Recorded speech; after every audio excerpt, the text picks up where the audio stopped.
everyone, welcome to another episode on Learn All Things Cyber with T. I know initially last week I promised that we are going to start the topic cryptography this week, but because cryptography is a very long topic and it might take 2 to 3 weeks to be able to dive deep into what cryptography entails. So because of this, I'll just be taking a short topic when it comes to cybersecurity. It's a very popular topic, a lot of people talk about it. But I'll give you a background, and it's a very short topic, so I'll start and finish today. So that by next week we'll be able to dive into what cryptography is. So what's the topic for today? The topic for today is called cyber kill chain. So I'll just give you a little bit overview about this cyber kill chain. What is this cyber kill chain? It is a military concept. It is used to study the attacker. So how the attacker plans the reconnaissance, how they create the weapon, how they deliver the weapon, how they use it to exploit you, how it is installed as a backdoor, how they create this command and control, which is called C2 beckoning, and then how eventually they do the action on objective. An action on objective could be so many things: to delete your file, to override your file, to exfiltrate your data also. And this is where we have the DLP, data loss prevention, solution to help prevent this kind of attack. So let's dive deep into cyber kill chain. So cyber kill chain basically was a concept, I think it was 2011, that was brought about by Lockheed Martin. I think it's an aerospace company. They are trying to understand the method by which attackers plan their attack and what happens eventually after planning of the attack. So again, it's a military concept. It is related to the structure of an attack, and we have like 7 stages of this kill chain. So the 7 stages of kill chain that we have reconnaissance, we have weaponization, we have delivery, we have exploitation, we have installation, we have command and control, and then we have action on objective. So I'll be diving into all of these one after the other. So we have 7 stages of this, and what is the aim? Why are we trying to study all of these stages? It is because whether you're a SOC analyst, whether you are a threat researcher, whether you are an incident responder, if you understand how attackers function, then you'll be able to find a way to stop this attack at different time, in the network. That's why we are studying it. So when you understand how attacker attack your system, or even victims, human being, then you'll be able to break this chain of attack before eventually they get to the part of action on objective, where they exfiltrate your data, override your data, and all of those. So for the first one, I'll be discussing few things that attackers also use in this stage. So reconnaissance, as the name entails, is like the first stage of this kill chain, cyber kill chain. And this stage is where the attacker is doing research to know the type of company they want to attack, to know the type of organization they are planning to attack, to know the type of human being they are planning to attack. As you know, they also do a lot of research on human being, try to find your email address. Say for example, they try to use email harvester. There's something called Hunter.io. You can also use it to get your email address, your official email address. So say you're working for a company and you think, oh, my email address is not out there and nobody can see it. Well, joke's on you, they can't find it if they want to find it. So anything that is online on the internet can be found, and attackers can use it against you. Sometimes they use LinkedIn to actually scrape through your email addresses or official email addresses, sometimes personal email address. So basically, what reconnaissance entail is the attacker just trying to understand the type of person they want to attack and what is the best means to attack them. Sometimes they can use your social media data, to find out, say for example, you're going to a party on Saturday or a friend.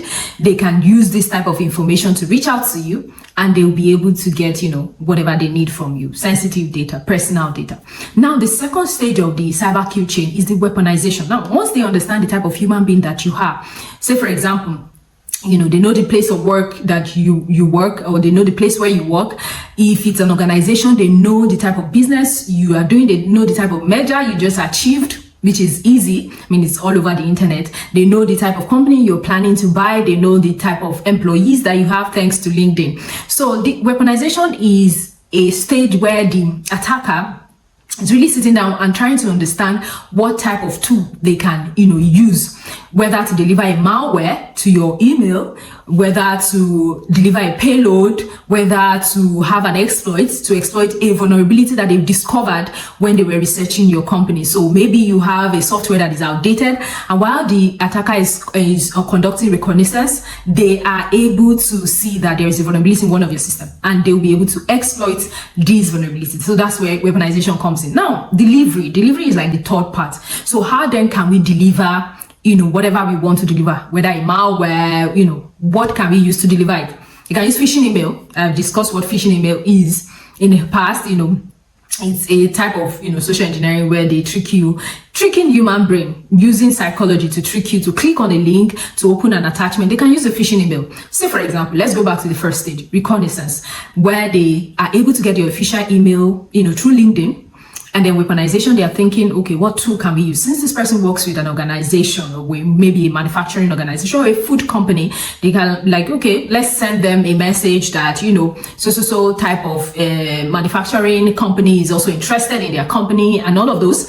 And then once they know that you read your official email, of course, from your official email address, they can decide to send you a phishing email. In some cases, for delivery, they can also use infected USB. They can drop a USB. If you are fond of, just picking any USB and inserting it into your laptop, this can be something an attacker can drop in random places, can drop in, parking lots and all of that. You can drop it and then you pick it up, put it in your laptop, and that's how you get your laptop infected. And one other thing that they can also use would be called, the watering hole attack. So the watering hole attack is like directing people into an illegitimate website that looks legitimate. Okay, so convincing people that you're trying to browse, get into Amazon.com, and they have a website. The attacker would have a website that looks like Amazon.com, and once you click on that link, they probably send you phishing email that looks like there is a promo or a discount, and then you click on that link, and that's it. For exploitation is usually that, they are doing something that is victim triggered, or something like 0 day. I know so many of you have also watched movie related to 0 day, where the vulnerability, there's no patch for the vulnerability. So it's a vulnerability that has not been seen before. That's what 0 day is, and there's no patch yet. So attackers can also use this to exploit your system, and they can also use the one that a victim would trigger. Say, for example, maybe if you click or you try to open an attachment, it just drops a malware into your system. So installation is just, after you click on it, you have it downloaded. Of course, it installs itself. An example of some of these things might be web shell and then Metapreter. It's also one of the tools that can be used during installation. For command and control is, so back to installation. Installation is more like when an attacker tries to steal from a house, and maybe they get caught, and when they get caught, the house owner will try to change the locks and all of that, but an attacker tries to create like a back door for them to come in, because they already know, okay, I've been caught, then the locks might change, but let me create somewhere at the back door in the garden where I can use to still get into this house. It's the same when it comes to different stages of kill chain. An attacker will leave a back door so that they will be able to gain access again, even if the first access again is stopped. So for C2, we call it C2 beckoning or command and control. So they've already found their way into your system, into your house, say, for example, to steal your valuable. They still could use a robot, for example, to get into all of the rooms without them coming. That's what command and control means. They might not be there themselves, but they will use something that can penetrate into your rooms to see where your bedroom is, to see where your living room is, to see where you store your gold and your chains and your cash. That's what command and control means. It means that the attacker has gained a foothold where they can come into your system, go as they want, and control things and move laterally in your system. Then what is action on objective? So this is the final step. Now, why is an attacker doing all of this strategy? Like I told you initially that it is military. It is a military concept that attackers use when they are probably planning an attack on, the other party. So the final step, which is action and objective, is what is the purpose? Why do we even have attackers? It's simple. They want to get your sensitive data. They want to override your data. They want to, delete some of your data. Maybe there's something that is helping you to detect some of this attack. They want to delete it. They want to exfiltrate your data. Maybe you have some sensitive data about your company, or maybe a rival company is trying to plan an espionage on your company. They would help this other company to exfiltrate some of the sensitive data or secret company data. And it's the same thing for us also as human. They just want to get your sensitive data, your credit card details, and all of those. So basically, that's what the stages of cyber kill chain concept entails. Again, in real world use case example of cyber kill chain. So I would say, for example, I was using LinkedIn initially, and I said the first part, let's say, for example, they want to, conduct this type of kill chain on a victim, on a human.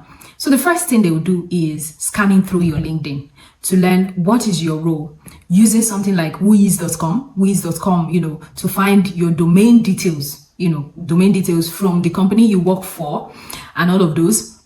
They'll craft a PDF that contains like a malware or a Word document that contains Trojan, and they will send you a phishing email with this malware attached to it.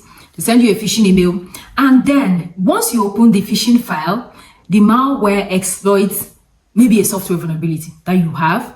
And then installation, like I said, is a backdoor. So a backdoor is silently installed to maintain access. So say, for example, the first access they had into the system is being closed. Then there is a backdoor that is being installed at the stage of installation, so which will grant them additional access to come into the system. Now, for command and control, it's like the infected system calls home to attacker server to receive instructions. So the attacker just says wherever they are in different location, and they are remotely accessing your system or your company information and all of those. And then action on objective will be to, again, steal sensitive files, spread ransomware, or exfiltrate your credentials. And that's it about cyber kill chain. Thank you for listening.